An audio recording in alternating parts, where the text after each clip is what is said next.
Lieutenant Sarah Chen stared at her reflection in the polished metal wall of the starship corridor. Her brown eyes looked tired, and her black hair was pulled back in a regulation ponytail. At 23, she was the youngest officer aboard the UES Horizon, humanity's most advanced deep space exploration vessel. The other crew members called her Rookie behind her back, though never with malice. She had earned her place through top scores at the academy, but experience was something no classroom could teach. The ship hummed quietly around her as it traveled through hyperspace toward the Kepler 442 system. This was humanity's first major expedition beyond their own solar neighborhood, made possible by the recent discovery of faster-than-light travel. Sarah felt the weight of history on her shoulders, but also the familiar sting of being underestimated. Captain Rodriguez found her in the observation deck, staring out at the swirling colors of hyperspace. "Nervous about first contact protocols, Chen?" he asked, settling into the chair beside her. Sarah shook her head. "Just thinking about what we might find out there, sir. The probe data shows signs of multiple civilizations in the system." The captain nodded grimly. 7 different species according to the long-range scans. That's more biodiversity than we've ever detected in one system. Could be peaceful, could be... He didn't finish the sentence. The intercom crackled to life. "All senior staff to the bridge. We're dropping out of hyperspace in 10 minutes. Sarah's stomach fluttered as she followed the captain to the bridge. The other officers were already at their stations. Commander Hayes at Tactical, Lieutenant Torres at Communications, and Dr. Patel at the Science Station. They all had years of experience that Sarah lacked, but she had something else. An intuition about alien behavior that her professors had called remarkable. Dropping to sublight in 3, 2, 1. The view screen shifted from the chaotic beauty of hyperspace to the star-filled black of normal space. Before them hung Kepler 442b, a blue-green world slightly larger than Earth.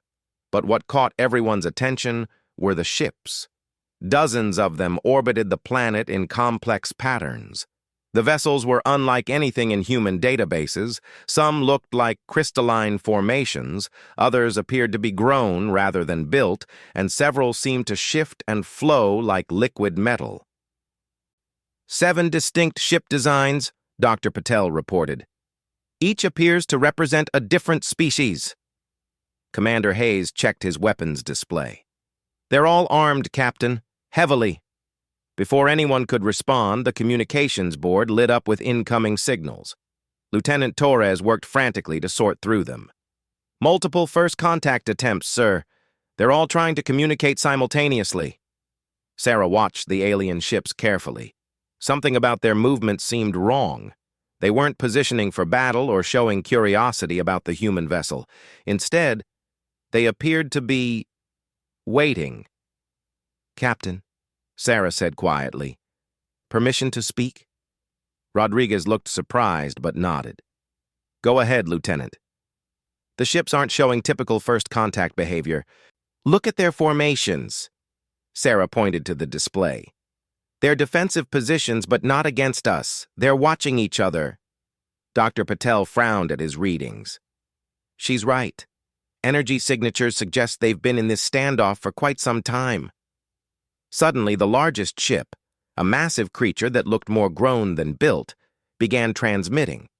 The universal translator struggled with the complex language before producing text on the main screen. Unknown vessel. Identify your origin and species classification. This system is under hegemony protection protocols.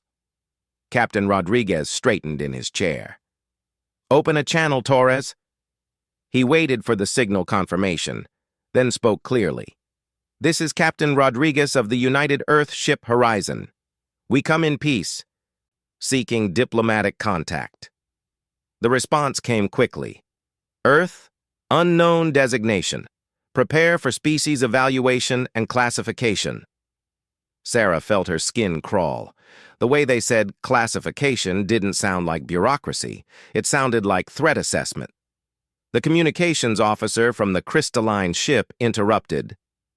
Captain Rodriguez, this is War Singer Kithera of the Veltar Confederacy. I advise immediate withdrawal from this system.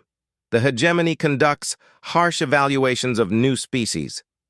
A third voice joined the conversation from one of the liquid metal ships. Greetings, humans.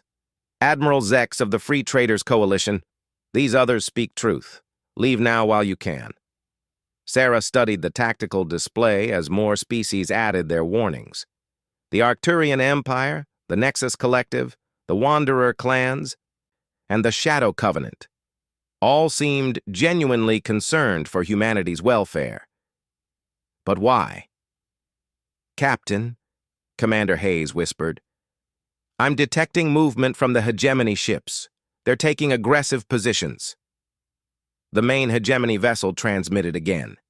Human vessel, you will submit to boarding for species evaluation. Resistance will result in immediate termination and system sterilization. Sarah's blood ran cold. These weren't diplomats or explorers. They were predators. Captain Rodriguez's jaw tightened. Like hell we will. Hayes, bring weapons online. Torres, send a priority message to Earth Command. Full encryption. Weapons charging, Hayes reported. But, sir, they outgun us 50-1. Sarah watched the alien formations shift. The other 6 species were clearly afraid of the hegemony. But they were also positioning themselves between the horizon and the massive hegemony fleet. Why would they protect a species they'd just met? Captain, she said, request permission to open a private channel to the other species. Rodriguez looked skeptical. Chen, this isn't the time for... Sir, they're trying to protect us from the hegemony. There's something about this situation we're not understanding. After a moment's hesitation, the captain nodded. Make it quick. Sarah activated the communication array. This is Lieutenant Sarah Chen of the UES Horizon. To all non-hegemony vessels, why are you trying to protect us? Warsinger Kithera responded first. Because, young human, you do not yet know what you are. Admiral Zex added grimly, the hegemony has ruled this galaxy for 10,000 years. They destroy or enslave any species that shows potential. Your arrival here, it changes things. Changes things how? Sarah asked. The Shadow Covenant representative spoke for the first time, their voice barely a whisper. Because you are the first species to enter hegemony space without showing fear. Sarah blinked. She looked around the bridge at her crewmates. They were tense, alert, ready for battle, but she realized the alien was right. Where other species might have immediately retreated or surrendered, humans had simply stayed. They had assessed the threat and chosen to stand their ground. The hegemony commander's voice boomed across all frequencies. Enough discussion. Human vessel, prepare for boarding or be destroyed. Captain Rodriguez stood up. All hands, battle stations. This is not a drill. The bridge erupted in controlled chaos as the crew prepared for combat. Sarah found herself at the tactical support station, her hands flying over the controls as she analyzed enemy ship configurations. Chen, Commander Hayes called out, I need firing solutions on their lead ships. Sarah's fingers paused over the console. Something was wrong with the tactical picture. The hegemony ships were massive, heavily armed, but their formations were predictable. Textbook. Like they hadn't faced real resistance in so long they'd forgotten how to adapt. Sir, she called to Hayes, their tactical doctrine is outdated. Look at these formations.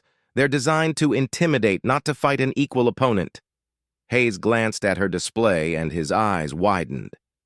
You're right. They're bunched up like they expect their targets to surrender immediately.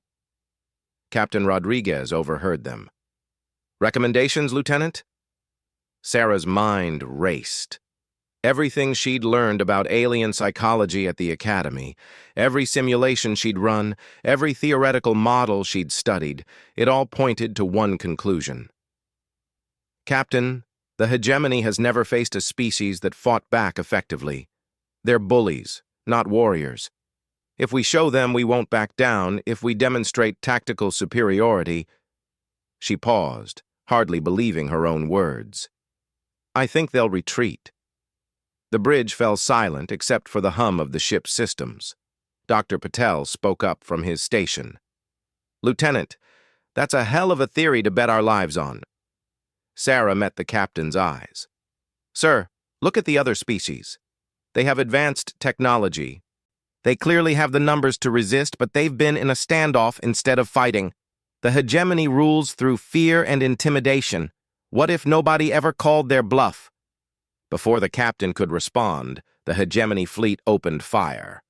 The horizon shook as energy blasts struck their shields. "Shields at 80%, Hayes reported. "Returning fire." The human ship's weapons lanced out, striking the lead hegemony vessel. To everyone's surprise, the alien ship's shields flared and failed immediately. "Direct hit," Hayes announced, stunned. "Their shields are down." Warsinger Cathera's voice crackled over the communications. "Impossible. Hegemony shields have never failed so quickly." Sarah studied her console frantically. "Captain, their shield frequency is completely standard. They haven't updated their defensive systems in centuries. Our weapons are cutting through them like paper." Captain Rodriguez made a decision that would echo through history. "All weapons continuous fire. Target their command ships." The horizon unleashed everything it had. Human weapons technology, developed through centuries of warfare on Earth, proved devastatingly effective against the stagnant hegemony designs. 3 massive alien ships lost shields and took critical damage within minutes. Across the system, the other species watched in amazement as a single human vessel crippled ships that had terrorized the galaxy for millennia. The hegemony commander's voice returned, but now it carried something it hadn't before. Uncertainty. "Human vessel, cease your attack." "You do not understand the consequences of—" "No," Captain Rodriguez interrupted. "You don't understand the consequences. This is humanity's first day in your galaxy, and you've already tried to enslave us. I'd say that makes you the ones who don't understand." Sarah watched her displays as something unprecedented happened. The hegemony ships were backing away. "Captain," she said softly, "they're retreating." Warsinger Cathera's transmission was filled with wonder. "In 10,000 years, the hegemony has never retreated. Never." Admiral Zex added, "Human ship, what are you?" Sarah looked around the bridge at her human crewmates. They were just people. Scared, determined, stubborn people who refused to be pushed around. But somehow, that refusal had accomplished what 10,000 years of galactic civilization couldn't. Captain Rodriguez answered for all of them. "We're humans, and we don't surrender to bullies." The hegemony fleet continued its withdrawal, but Sarah could see them regrouping at the system's edge. This wasn't over. If anything, it was just beginning. Dr. Patel looked up from his science station with alarm. "Captain, I'm detecting massive energy buildups in the hegemony ships. Whatever they're planning, it's going to be big." Sarah felt a chill run down her spine. They had won the first battle, but the war was far from over, and something told her that the hegemony's next move would be far more dangerous than anything they'd faced so far. The young lieutenant who had been called Rookie just hours ago now found herself at the center of the most important moment in human history. The question was, would her intuition about alien psychology prove correct when the real test came? As if reading her thoughts, Captain Rodriguez turned to her. "Chen, I hope you're right about these hegemony types being bullies. Because if you're wrong, we just started a war that humanity can't win." Sarah nodded grimly, watching the alien fleet massing at the system's edge. In the distance, she could see more ships arriving, reinforcements that would dwarf their small human vessel. But something deep in her gut told her that the size of the enemy fleet wasn't what mattered. What mattered was that, for the first time in 10,000 years, someone had made the hegemony blink. The hegemony reinforcements arrived like a storm. Sarah watched her tactical display with growing unease as dozens of new ships materialized at the system's edge. Each vessel dwarfed the horizon, and their combined firepower could reduce the human ship to atoms in seconds. "Jesus Christ," Commander Hayes muttered, staring at his weapons console. "Captain, we're looking at a full battle fleet, maybe 200 ships." Dr. Patel's hands flew over his science station. "I'm reading massive energy signatures. Those aren't just warships. Some of them appear to be planet killers." Sarah felt the weight of those words. The hegemony wasn't just planning to destroy them. They were preparing to sterilize the entire system as an example to anyone else who might dare resist. Captain Rodriguez's voice was steady, but Sarah could hear the strain beneath it. "Torres? Any word from Earth Command?" "Negative, sir. We're too far out for real-time communication. Any message we sent won't reach Earth for at least 6 months." The reality of their situation settled over the bridge like a shroud. They were alone, facing an enemy that had ruled the galaxy for 10 millennia, with no hope of rescue or reinforcement. Warsinger Kithira's transmission broke the tense silence. "Human vessel, the hegemony Grand Fleet has arrived. Even our combined forces cannot stand against them. You must flee." Admiral Zex's voice joined in. "Warsinger speaks truth. The hegemony overlord Vex High commands that fleet personally. He has never suffered defeat." Sarah studied the formation of the massive alien fleet. Something about their positioning bothered her, but she couldn't quite put her finger on what. They were arranged in a perfect sphere around the system, cutting off all escape routes. It was tactically sound, but... "Captain," she said suddenly, "permission to address the fleet?" Rodriguez looked at her as if she'd lost her mind. "Chen, what exactly do you have in mind?" "Sir, I think I understand something about the hegemony that we've been missing. The way they're positioning themselves, the way they talk about evaluation and classification, they're not just conquerors. They're collectors." Commander Hayes frowned.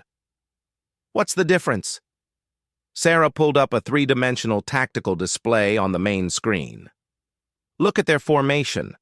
It's not designed for maximum firepower efficiency. It's designed to prevent escape and minimize damage to potential specimens. They don't just want to kill us. They want to capture us." Dr. Patel looked up from his readings. "That would explain the energy signatures I'm detecting. Those aren't just weapons, they're containment fields." Captain Rodriguez nodded slowly. "Go on, Lieutenant." "Sir, what if their entire empire is built on the assumption that resistance is futile? What if no one has ever fought back hard enough to force them to change tactics?" Before anyone could respond, a new voice boomed across all communication channels. It was deeper than the previous hegemony commander, carrying an authority that made the bridge crew instinctively straighten. "I am Overlord Vex High of the Hegemony Grand Fleet. Human vessel, you have committed acts of aggression against hegemony forces. Such defiance requires immediate correction." The view screen shimmered and displayed the image of the alien speaker. Vex High was massive, easily 3 meters tall, with 4 arms and skin that seemed to shift between different metallic hues. Behind him, Sarah could see the bridge of what had to be the largest warship she'd ever imagined. "Your species shows promise," Vex High continued. "Therefore, you will be given the honor of serving the hegemony. Surrender now, and your people will be preserved as a client race. Continue resistance, and your homeworld will be sterilized as an example." Captain Rodriguez stepped forward. "Overlord Vex High, this is Captain Rodriguez. Humanity doesn't surrender to threats. We prefer to negotiate." The alien's 4 eyes focused on the captain with what looked like amusement. "Negotiate? Species 847, you have been in space for less than one of your planetary rotations. The hegemony has ruled this galaxy since before your world developed complex life. What could you possibly offer?" Sarah felt something click in her mind. Species 847. Not humans, just a number. To the hegemony, they weren't even individuals. They were just the latest addition to a collection. "Captain," she whispered urgently, "ask him about the other species. Ask him how many client races they have." Rodriguez gave her a questioning look, but followed her suggestion. "Overlord, out of curiosity, how many species serve the hegemony?" Vexhi's expression showed pride. 846 species have been successfully integrated into hegemony structure. Each contributes their unique capabilities to our greatness. Warsinger Kithera's private transmission crackled to Sarah's console. "Lieutenant Chen, what are you thinking?" Sarah activated a narrow-beam transmission to all the non-hegemony ships. "How many of you were once free before the hegemony integrated you?" The responses came quietly, one by one. The Veltar Confederacy, former client race. The Free Traders Coalition, escaped slaves. The Arcturian Empire, refugees from conquered worlds. Even the mysterious Shadow Covenant admitted to being exiles from hegemony space. Sarah felt pieces of a massive puzzle clicking together in her mind. The hegemony didn't just conquer civilizations, they absorbed them, adding their technology and capabilities to their own, while crushing any independent spirit. But there was a flaw in their system. "Captain," she said urgently, "I need to try something. Trust me on this." Rodriguez looked at her for a long moment, then nodded. "You've been right so far, Chen. What do you need?" "Open a channel to Overlord Vexhi. Let me address him directly." The captain's eyebrows rose, but he gestured to Torres. "You're on, Lieutenant." Sarah took a deep breath and looked directly at the massive alien on the view screen. "Overlord Vexhi, I'm Lieutenant Sarah Chen of the United Earthship Horizon. I have a question for you." The alien's 4 eyes focused on her with what seemed like mild curiosity. "Speak, small human." "In 10,000 years of hegemony rule, how many times have your forces retreated from battle?" Vexhi's expression didn't change, but Sarah caught something in his eyes. A flicker of uncertainty. "The hegemony does not retreat. We advance until all resistance is eliminated." "But your ships retreated from us less than an hour ago," Sarah continued. "Your commanders pulled back from a single human vessel. That's never happened before, has it?"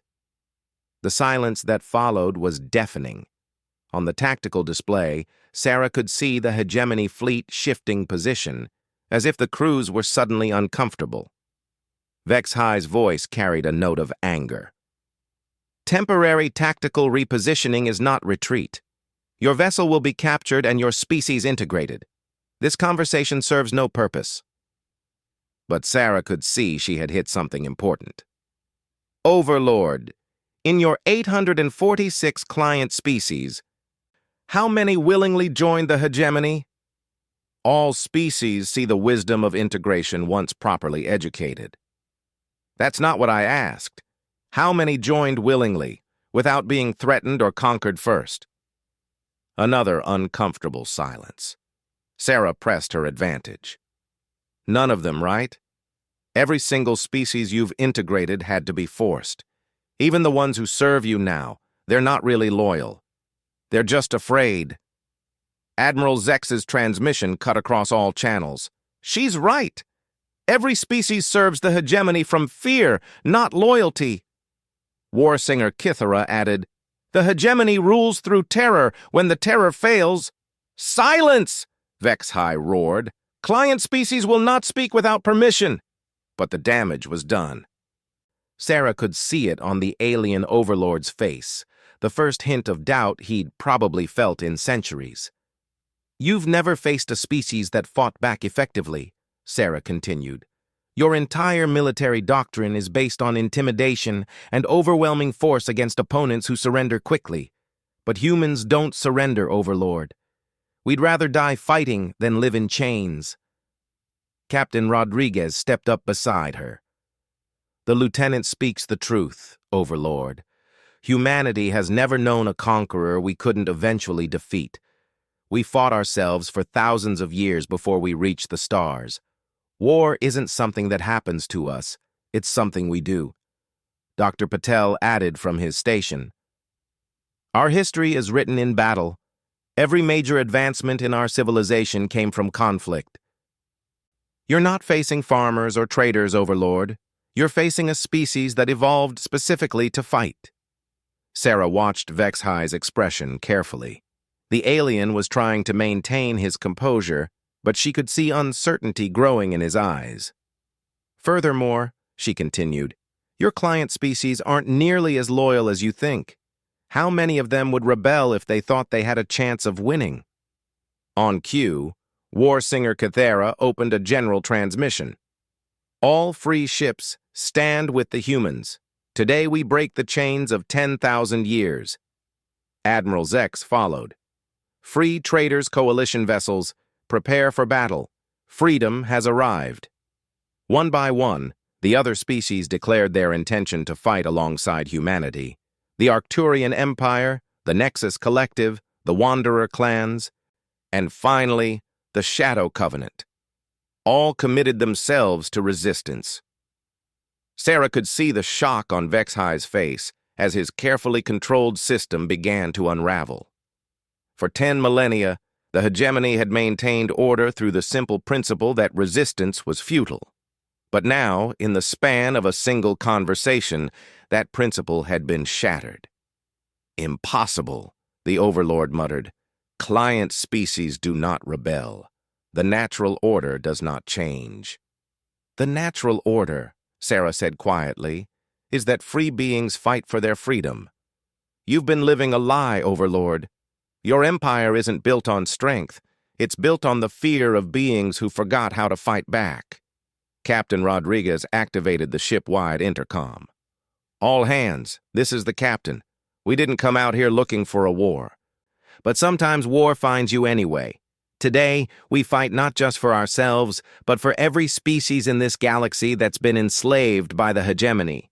Today, we remind the universe what freedom looks like. The response was immediate. Throughout the ship, human voices could be heard cheering and preparing for battle. But more importantly, across the system, the voices of a dozen species joined them. Vexhi's image flickered with rage. You think a handful of rebels and one primitive vessel can stand against the Grand Fleet? I will personally oversee the destruction of your pathetic alliance. But Sarah noticed something the Overlord probably didn't realize. His formation was beginning to spread out, becoming defensive rather than offensive. For the first time in 10,000 years, a hegemony commander was afraid he might lose. Overlord, she said, there's something else you should know about humans. What? He snapped. Sarah smiled. We're very good at turning bullies into cowards. The transmission cut off as Vexhi apparently lost his temper, but the damage was already done. Across the system, Sarah could see hegemony ships hesitating, their formations becoming uncertain. Commander Hayes looked up from his console with amazement. Captain, the enemy fleet is... They're not attacking. They're just sitting there. Dr. Patel checked his readings. I'm detecting increased communications traffic between hegemony vessels. They seem to be arguing amongst themselves. Sarah nodded grimly. They've never been in a situation where victory wasn't guaranteed. Now they don't know what to do. War Singer Kithra's transmission carried a note of hope that probably hadn't been heard in her voice for centuries. Human allies, the Veltar fleet stands ready. Whatever happens next, you have given us something we thought we had lost forever. What's that? Captain Rodriguez asked. Hope. The standoff lasted for 6 hours. Sarah remained at her station, watching the tactical display as 200 hegemony warships faced off against a ragtag alliance of rebels and one human vessel. The mathematics were impossible, but mathematics had never been humanity's strong suit anyway. During those long hours, something remarkable happened. Ships began arriving from across the system, not reinforcements for the hegemony, but vessels from species that had supposedly been integrated centuries ago. Workers, traders, miners, and even some military units started broadcasting their defection from the hegemony. "This is incredible," Dr. Patel muttered, studying the incoming signals. "We're looking at a system-wide rebellion. Species that haven't communicated with each other in millennia are suddenly coordinating." Sarah watched the numbers shift on her display. What had started as an impossible fight was becoming merely hopeless. Still not good odds, but better than they'd had that morning. Captain Rodriguez moved from station to station, checking with his crew. "Torres, any response from Earth Command?" "Still nothing, sir. But I've been monitoring hegemony communications. Their encryption is actually pretty basic. Our computers can crack most of their traffic." "What are they saying?" Sarah asked. Torres frowned at his console. "That's the interesting part. They're not coordinating an attack. They're arguing. Some want to destroy us immediately, others want to capture us for study, and a few are actually suggesting negotiation." Commander Hayes looked up from his weapons console. "Negotiation? After everything that's happened?" "Sir," Sarah said quietly, "I think they're scared." The bridge fell silent except for the hum of ship systems. "Scared of us?" Rodriguez asked. Sarah nodded. "Think about it, Captain. For 10,000 years, the hegemony has based their entire civilization on the idea that resistance is futile. Every species they've encountered has eventually surrendered or been destroyed. But we didn't surrender, and we can't be easily destroyed. We've broken their fundamental understanding of how the universe works." Dr. Patel looked thoughtful. "It would be like discovering that gravity sometimes flows upward. Everything they thought they knew about military doctrine, about species behavior, about their own superiority, it's all been called into question." Before anyone could respond, the communication system activated. But this time, it wasn't Overlord Vex High's voice that came through. It was something entirely different, multiple voices speaking in perfect unison. "Human Vessel Horizon, this is the Hegemony High Council. We request immediate parley with your command authority." Sarah felt a chill run down her spine. In all her studies of galactic politics, she'd never heard of the Hegemony High Council communicating directly with anyone outside their own species. Captain Rodriguez exchanged glances with his officers, then activated the communication array. "This is Captain Rodriguez. I'll speak for humanity." The response came immediately. "Captain Rodriguez, the current situation is unprecedented in hegemony history. Our forces report behavior patterns that do not conform to established models of species integration. We require clarification." Sarah noticed something odd about the transmission. The voices were speaking in unison, but they weren't quite synchronized. It was as if multiple individuals were trying to speak as one and failing. "What kind of clarification?" Rodriguez asked. "Your species has displayed tactical capabilities that should not exist given your development level. Your psychological profile does not match any known classification. Most concerning, your presence has triggered rebellion among previously stable client populations." "Explain these anomalies." Sarah realized she was listening to the sound of confusion from beings who had never experienced uncertainty before. The Hegemony High Council was asking humanity to explain how they had broken the natural order. Captain Rodriguez looked around the bridge, his eyes stopping on Sarah. "Lieutenant, you've been right about everything so far. How do you think we should handle this?" Sarah took a deep breath. Everything that had happened, everything that might happen, came down to the next few minutes. "Captain, I think we should tell them the truth." "Which is?" "That they're not the apex predators they think they are. They're just the biggest bully in a playground where everyone else forgot how to fight back." Rodriguez nodded slowly, then activated the communication array. "High Council, I'll give you the clarification you want. Humanity isn't an anomaly. We're what every species in this galaxy could become if you stopped crushing their spirits." The silence that followed lasted nearly a full minute. "Elaborate," came the eventually response. though Sarah noticed the voices were no longer perfectly synchronized. Captain Rodriguez gestured to Sarah, giving her permission to speak. She stepped forward, addressing beings she couldn't see but who held the fate of countless worlds in their hands. High Council, for 10,000 years, you've built your empire on a simple principle, that resistance is futile. You've created a galaxy where every species believes that fighting back will only make things worse. But that principle is a lie. Sarah pulled up a holographic display of the current tactical situation. Look at what's happened today. One human ship stood up to your forces, and within hours, dozens of species remembered that they don't have to live in fear. Your entire empire is held together by the belief that rebellion is impossible. But when someone proves that belief wrong— Impossible, the High Council interrupted. Hegemony forces are superior to any client species' military capability. In terms of raw numbers and firepower, absolutely, Sarah agreed. But war isn't just about numbers, High Council. It's about will. It's about the willingness to keep fighting even when the odds are impossible. And you've spent 10,000 years systematically destroying that will in every species you've conquered. War singer Kithara's voice crackled over the open channel. The human speaks truth. We Veltar were once warriors who fought the stars themselves. The hegemony didn't just conquer our worlds. They convinced us that conquest was inevitable. Admiral Zex added, the free traders were merchants who became refugees, then slaves, then broken beings who forgot we had ever been free. But today, we remember. One by one, representatives of the rebel species added their voices to the conversation. Each told the same story. Proud civilizations that had been psychologically broken as much as physically conquered.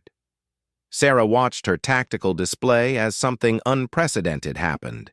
More ships were arriving, not just from the local system, but from neighboring star systems. Word of the rebellion was spreading faster than the hegemony could respond. High Council, she continued, you're facing something you've never had to deal with before. You're facing hope. Dr. Patel looked up from his science station with alarm. Captain, I'm detecting massive energy buildups throughout the hegemony fleet. They're preparing to fire everything they have. Commander Hayes confirmed the reading. Sir, if they unleash that much firepower, they'll destroy everything in the system, including their own client races. Sarah felt her blood run cold. The hegemony was preparing to commit genocide rather than face the possibility of losing control. High Council, Captain Rodriguez said urgently, if you fire on this system, you'll be destroying your own people. Is maintaining your empire worth murdering millions of beings who have served you faithfully? The response came quickly, and for the first time, the voices weren't speaking in unison. Client species exist to serve hegemony interests. If they cannot serve faithfully, they serve no purpose. Sarah realized with horror that they were listening to the death of empathy. The hegemony wasn't just cruel. They were completely incapable of viewing other species as anything but resources to be used or discarded. Captain, she said quietly, they're going to do it. They're going to sterilize the entire system rather than lose face. Rodriguez's jaw tightened. Hayes, all weapons to full power. If we're going down, we're taking as many of them with us as we can. But Sarah was already thinking ahead. The hegemony was about to commit an atrocity that would echo across the galaxy. But what if that atrocity became the thing that finally united every oppressed species against them? Captain, she said urgently, open a broadcast to every ship in the system. Include all hegemony frequencies. Rodriguez looked puzzled, but nodded. You're on, Lieutenant.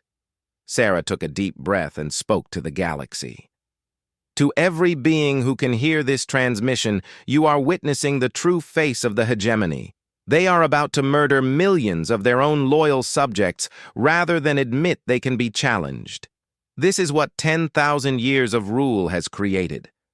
A regime so terrified of losing control that they would rather commit genocide than face rebellion. She paused, watching as her words were transmitted across space to thousands of ships and millions of beings. But here's what the hegemony doesn't understand. You can't kill an idea with weapons. Today, beings across this galaxy have remembered what it means to be free. And that memory will spread to every world, every system, every species that has ever bowed to hegemony rule. On the tactical display, Sarah could see something remarkable happening. Ships throughout the system were transmitting her words to their home worlds. The rebellion was no longer local. It was becoming galactic. Overlord Vexahai's voice cut across all frequencies, filled with rage. "Silence! The natural order will be maintained. All rebel forces will be destroyed." But even as he spoke, Sarah could see hesitation in the hegemony formation. Some ships were holding their fire, unwilling to participate in genocide. The Empire was beginning to fracture at the worst possible moment. Warsinger Kithara's transmission carried a note of grim satisfaction. "Human allies, whatever happens next, you have given the galaxy the greatest gift possible. You have given us the courage to fight." Sarah watched the energy readings spike as the hegemony prepared to fire. In moments, everything in the system would be reduced to atoms, but she found herself oddly calm. They had accomplished something that 10,000 years of oppression couldn't destroy. They had reminded an entire galaxy that freedom was worth dying for. "Captain," Commander Hayes reported, "Hegemony fleet is preparing to fire. Energy discharge in 10 seconds. Captain Rodriguez activated the ship-wide intercom one last time. "All hands, this is the captain. It's been an honor serving with you. Today, we die as free humans. And that's more than most beings in this galaxy can say." Sarah closed her eyes, waiting for the end. But instead of the sound of weapons fire, she heard something else entirely. The sound of hegemony ships exploding. Her eyes snapped open to see massive explosions rippling through the enemy fleet. But the shots weren't coming from the Rebel Alliance. They were coming from within the hegemony formation itself. "My God," Dr. Patel breathed. "They're fighting each other." On the communication system, they could hear chaos as hegemony commanders shouted contradictory orders. Some were demanding immediate genocide, others were calling for strategic withdrawal, and a growing number were openly questioning the High Council's authority. Overlord Vexhai's voice cut through the confusion. "All units maintain formation.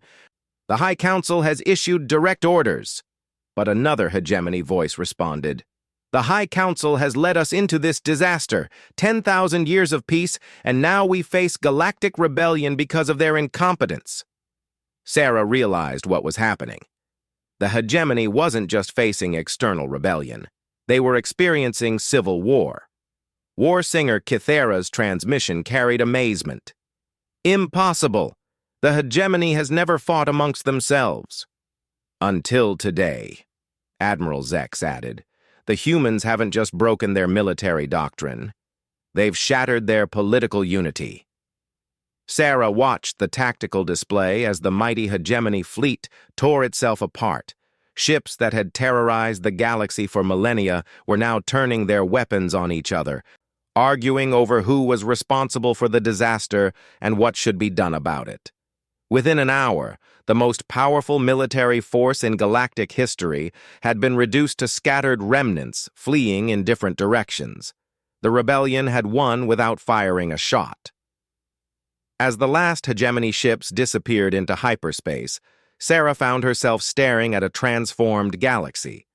What had started as a routine first contact mission had become the beginning of the end for the greatest empire in history. Captain Rodriguez put his hand on her shoulder. "Chen, you just changed the course of galactic civilization." Sarah shook her head. "No, sir. We all did. We just reminded the galaxy of something it had forgotten." "Which is?" She smiled, watching as ships from dozens of species began forming new alliances, planning new futures free from hegemony control. That bullies are only powerful when people are afraid to fight back. And humans, she added with satisfaction, have never been afraid of a good fight. In the days that followed, as news of the hegemony's collapse spread across the galaxy, Sarah Chen would become known as the human who ended 10,000 years of oppression. But she always insisted that the title was wrong. She was just a rookie who had learned something important. Sometimes the most powerful weapon in the universe isn't superior technology or overwhelming force. Sometimes it's simply the willingness to stand up and say no,